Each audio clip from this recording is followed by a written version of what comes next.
Salut YouTube, on se retrouve aujourd'hui pour une nouvelle vidéo où je vais vous parler de mes dernières lectures. Donc on va avoir 3 romans, une bande dessinée et 2 beaux livres. On va appeler ça comme ça. Alors on va démarrer directement par la moins bonne lecture, je dirais même la déception de ce point lecture. Ça va être Le mystère des pingouins de Tomiko Morini. C'est publié chez Inis Éditions. Ici, c'est un titre de science-fiction, en tout cas c'est ce que je pensais au démarrage, dans lequel des pingouins vont apparaître comme ça du jour au lendemain dans la ville où habite notre personnage principal qui s'appelle Aoyama. Ce personnage principal est un écolier, voilà, qui doit avoir à peu près 9-10 ans. Et il va donc se mettre en quête de découvrir d'où sortent ces pingouins et s'ils sont liés, comme il en a un peu l'impression, à une jeune demoiselle qui travaille dans un cabinet dentaire. Alors, j'avais beaucoup d'espoir sur ce titre, je sais pas, je trouvais ça un petit peu loufoque, ces pingouins qui apparaissent, etc. Et puis finalement, ça l'a pas fait du tout avec moi. Alors déjà, j'ai trouvé le personnage principal terriblement antipathique. C'est un écolier qui pense qu'il est très intelligent, plus intelligent que tout le monde, meilleur que tout le monde. Voilà, il se sent supérieur aux autres, ça donne pas très envie de l'apprécier. Et il y a aussi autre chose qui m'a paru un petit peu bizarre, c'est qu'il est censé avoir 9-10 ans, voilà, parce que je sais pas trop à quoi ça correspond la classe dans laquelle il est par rapport au système scolaire français. C'est lui qui est censé nous raconter l'histoire, alors moi j'aimerais bien rencontrer un enfant de 9 ans qui parle comme dans le livre. Je suis un peu étonnée sur le langage qu'il utilise, bon, je veux bien que ça soit éventuellement un enfant surdoué, mais quand même je trouve ça un peu curieux. Et puis d'autre part, cet enfant de 9-10 ans a une obsession très appuyée pour les seins qui est quand même très étrange et déplacée. Voilà. Clairement ça m'a un peu gonflé au bout d'un moment. L'histoire en elle-même des pingouins, voilà, c'est-à-dire qu'en fait, pendant, je pense, les 2/3 du bouquin, on est avec Aoyama qui nous raconte sa vie d'écolier, les liens qu'il a avec les copains de sa classe ou ceux qu'il n'aime pas, cette fameuse demoiselle qui travaille dans le cabinet dentaire, on est dans ses états d'âme, j'ai pas aimé du tout ça. L'histoire en elle-même, elle est pas dingue, la fin, elle arrive super vite. Non, franchement, ça m'a pas plu du tout. Une vraie déception. Franchement, pour découvrir, j'allais dire, la littérature asiatique, je vous recommande pas du tout ce titre. Et en plus, ça m'a pas du tout donné envie de voir le film, parce qu'il y a un film qui est... alors, est-ce que c'est adapté du roman? Je sais pas, mais en tout cas, qui s'intitule comme le roman et qui a l'air d'avoir une trame un peu similaire. Voilà, je sais pas, je verrai. Si je tombe dessus, pourquoi pas, mais j'avoue que là, comme ça, j'ai pas très envie de découvrir ce film. Voilà, c'est dommage, c'est un flop, un vrai flop. Ensuite, je vais vous parler de la bande dessinée que j'ai lue, qui est donc Le Transpersonnage de Lob, Rochette et Legrand. Donc moi, j'ai l'édition France Loisirs, et je pense que ça doit être disponible chez Casterman. Oui, c'est ça. Casterman, voilà. Donc ici, vous avez la trilogie complète du Transpersonnage, donc titre publié dans les années... Alors le tout premier, je me demande si c'est pas 84. Je sais pas pourquoi j'ai cette idée-là en tête. Si c'est ça, le Transpersonnage c'est 84, le deuxième tome c'est 99 et le troisième tome c'est 2000. Alors moi du Transpersonnage j'avais vu le film, que j'avais bien aimé, mais qui avait une atmosphère extrêmement malaisante, et cette atmosphère, je l'ai retrouvée un petit peu dans cette bande dessinée. Alors ici, on imagine qu'il y a eu alors on ne sait pas trop, une apocalypse sur la Terre. En tout cas, la Terre est retournée à une espèce d'ère glaciaire, et les seuls êtres humains survivants sont ceux qui sont dans ce transpersonnage. Donc il y a un train qui a 1000 wagons, 1001 wagons,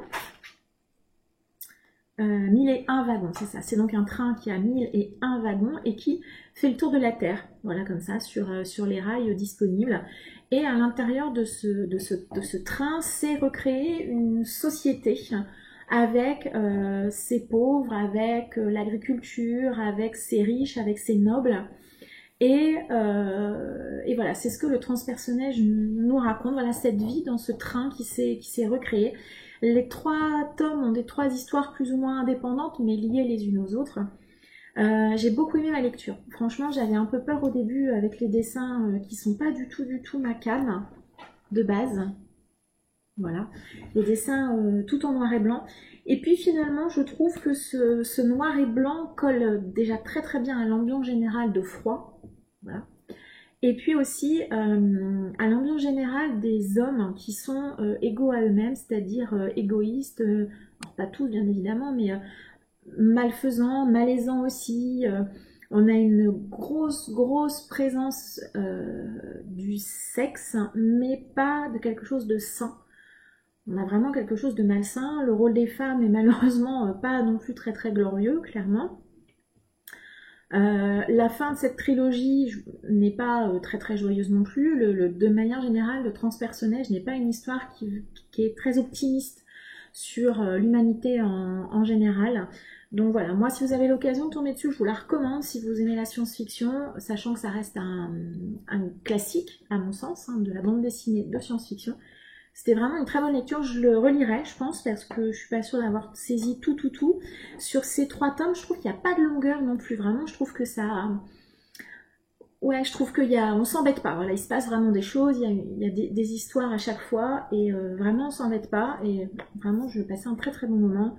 Et voilà, si vous avez l'occasion de vous procurer cette bande dessinée, je vous la recommande.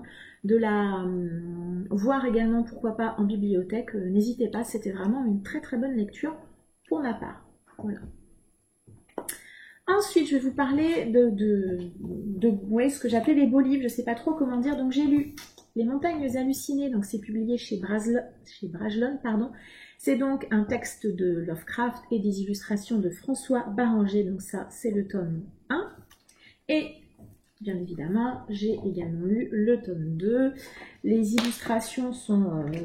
alors déjà, la taille, voilà, vous voyez la taille de ma tête, voilà. La taille d'un roman de poche, voilà, ça vous donne tellement une idée. Très grand livre. Et puis les illustrations, moi je les trouve sublimes. Mais vraiment, hop là, j'ai loupé le coche, vraiment magnifique. Alors ce sont 2 objets livres vraiment superbes. C'est trop tard pour les offrir à Noël, mais franchement, si vous avez quelqu'un dans votre entourage qui aime les beaux livres, qui aime Lovecraft, clairement, n'hésitez pas, hein, c'est vraiment des livres vraiment superbes. Donc ici, dans les Montagnes Hallucinées, on va donc suivre une expédition au début non, si plus ou moins au début du XXe siècle, qui donc part en Antarctique.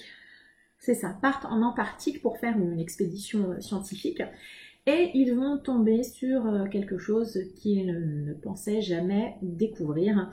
De cette expédition ne va rentrer qu'une partie des hommes, une grande partie va disparaître. Alors, il faut savoir que moi, Les Montagnes Hallucinées, je n'avais jamais lu le texte d'origine de Lovecraft. Je ne connais que l'adaptation de Gutanabe publiée chez Kiun en manga, que j'adore. Qui avait été, quand je l'avais découvert, un énorme coup de cœur.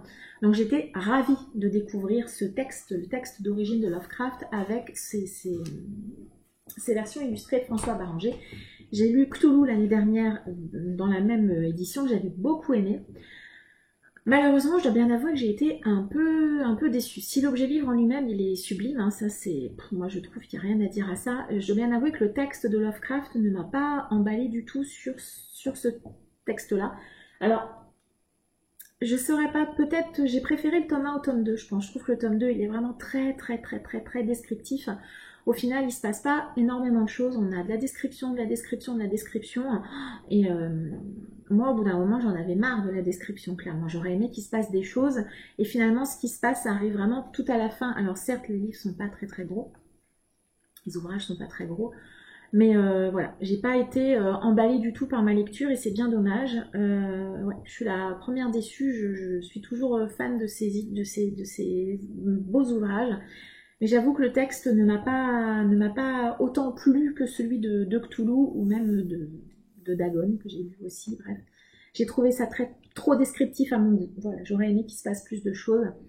Je mesure aussi le côté ambiance, voilà, qu'il a voulu créer, mais voilà, je sais pas. Avec moi, ça ne l'a pas trop fait, c'est un petit peu dommage. Je pense que je retenterai une relecture d'ici quelques années, mais j'avoue que là, sur en tout cas les montagnes hallucinées, j'ai été un petit peu déçue. J'en suis la première navrée.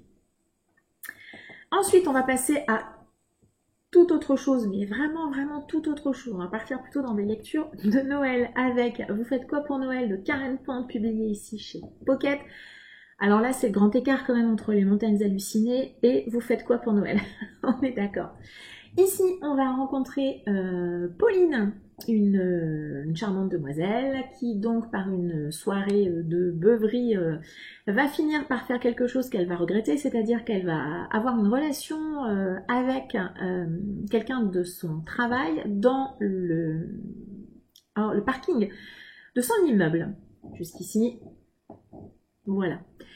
Et elle va découvrir dès le lendemain matin que des caméras de surveillance ont été mises en place dans le parking de son immeuble, que tout le monde va pouvoir avoir accès aux vidéos de surveillance et que donc d'ici quelques jours, tout le monde pourra regarder la charmante soirée qu'elle a passée la veille avec son collègue. Donc, elle décide ni une ni deux d'essayer de soudoyer le gardien d'immeuble dans lequel elle est, qui, a priori, a la possibilité d'avoir accès aux vidéos et donc de supprimer la dite vidéo compromettante. Ce jeune homme, il va lui dire « Ok, par contre, moi, je veux que tu me rendes un service en échange, je veux que tu m'accompagnes dans ma famille pour fêter Noël, parce que je suis pas très fan de cette période, et comme ça, c'est donnant-donnant. » Elle accepte, et donc elle va se retrouver à fêter Noël avec la famille de son gardien d'immeuble, charmant garçon au demeurant, et vous vous doutez bien que on est dans une romance de Noël, tout va très très bien se passer pour Pauline. C'était une très bonne lecture, très chouette lecture. C'était la première fois que je lisais du Karen Pond, c'était frais, c'était drôle.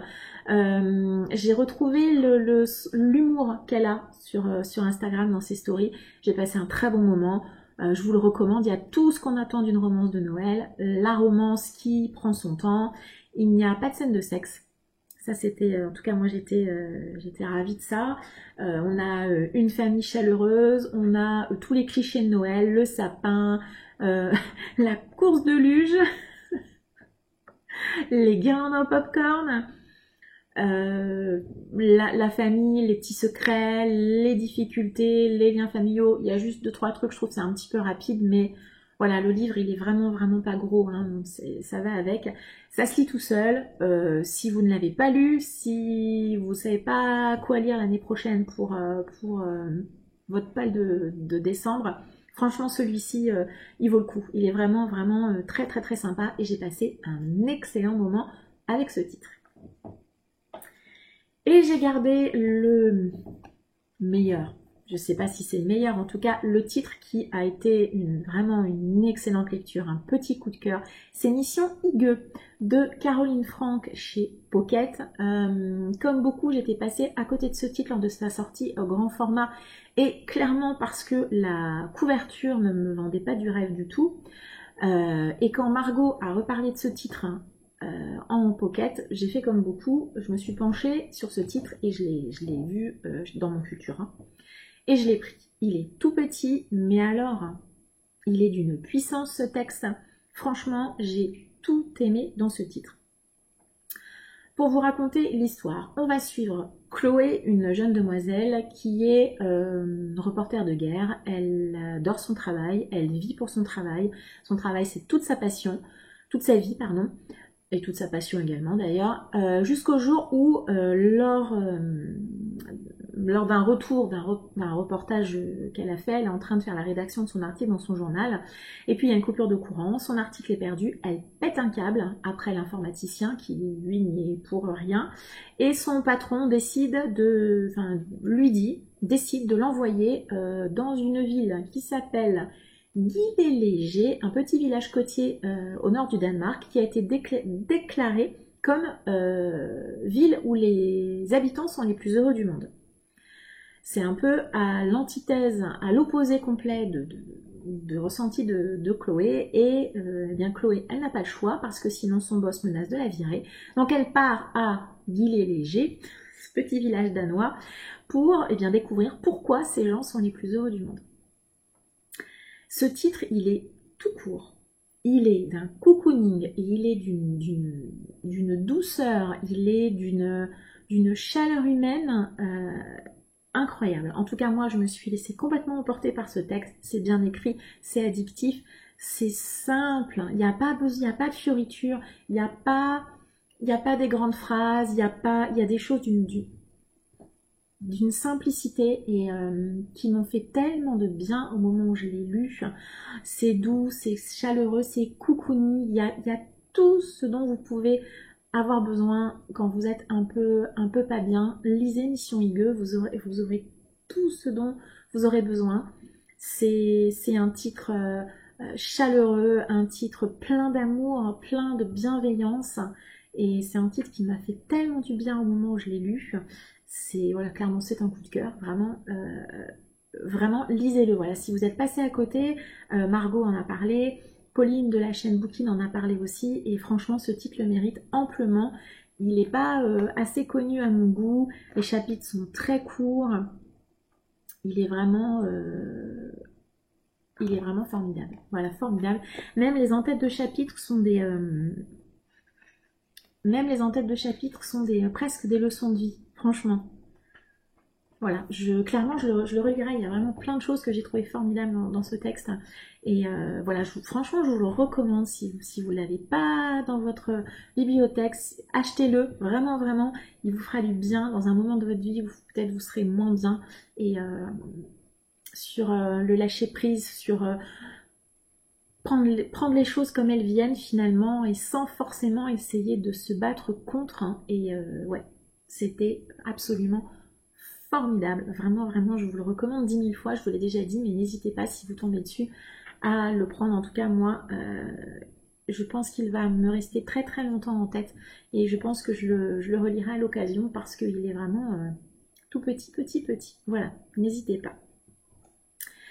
Et bien voilà, c'était le dernier titre de ce point lecture. Bien écoutez, j'espère que vous avez passé un agréable moment en ma compagnie. N'hésitez pas à m'indiquer dans les commentaires si vous avez lu certains des titres dont j'ai parlé dans cette vidéo. Également si vous avez le même avis que moi ou pas du tout. Voilà, n'hésitez pas. En tout cas, je vous remercie de m'avoir suivi. Je vous souhaite une agréable journée et je vous dis à bientôt. Au revoir.